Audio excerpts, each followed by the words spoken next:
জীবনের সবথেকে মূল্যবান জিনিস হচ্ছে সময়, যেটা চলে গেলে আর কখনোই ফেরত আসে না।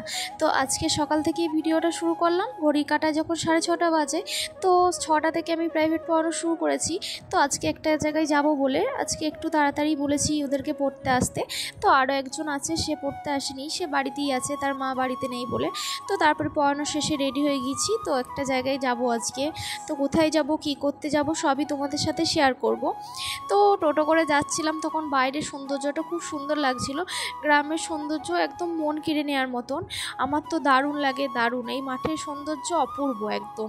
তো তারপরে কাটোয়া চলে এসেছিলাম। তো কাটোয়া কী জন্য এসেছিলাম সবই তোমাদের সাথে শেয়ার করছি। তো আমার কাকিমার শরীরটা একটু খারাপ ছিল, তো কাকিমাকে ডক্টরের কাছে নিয়ে এসেছিলাম। তো কাকিমার বাড়িতে কাকা মাঠে থাকে আর ভাই বাইরে থাকে, তো তার জন্যই আমাকে বলে যতবারই ডক্টরের কাছে আসে তো আমি নিয়ে আসি কাকিমাকে। আগেরও দুবার নিয়ে এসেছিলাম। তো কাকিমাকে কয়েক কটা টেস্ট করতে দিয়েছিল আর ইসিজি করতে দিয়েছিল। তো সেগুলো কমপ্লিট করার পর ওষুধটা নিয়ে বাড়ি আসছিলাম। তো বাড়ি আসার পথে প্রচণ্ড পরিমাণে বৃষ্টি নেমেছিল কাটোয়াতে। তো একটা জায়গায় বসেছিলাম, ভালোই লাগছিল না। তো তারপরে বৃষ্টি থামার পর বাড়ি আসার পথে, এটা আমাদের গ্রাম, সেই জায়গাটায় যেটা প্রথমে ভিডিও ক্লিপটা দেখতে পেলে, তো মেঘ করেছে। এইদিকে বৃষ্টি হয়নি এখনও, কাটোয়াতে বৃষ্টি হচ্ছিল কিন্তু এইদিকে বৃষ্টি হয়নি।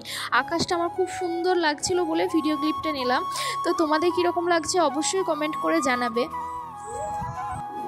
তো বাড়ি আসার পর স্নান করে নিয়েছিলাম, তারপরে খেতে বসে পড়েছি। তো আজকে রান্না হচ্ছে গুগুলি। কে আমাদের ভাষায় এটা গুগুলি বলে, তোমাদের ভাষায় কি বলে জানি না। তো তারপরে একটু রেস্ট করেছিলাম। তো তারপরে মালা বাঁধতে দিয়েছিল আজকে অনেক মালা বাঁধতে দিয়েছিল, কারণ আমি সকাল থেকে বাড়িতে ছিলাম না, একটাও মালা বাঁধা হয়নি। তো মা বাঁধছিল, আমি কিছুটা বাঁধি, মা কিছুটা বাঁধে। তো এই ভিডিওটা এটুকুনি পর্যন্ত, দেখা হচ্ছে নেক্সট ব্লগে। বাই। আমার ভিডিওটা কেমন লাগলো অবশ্যই কমেন্ট করে জানাবে।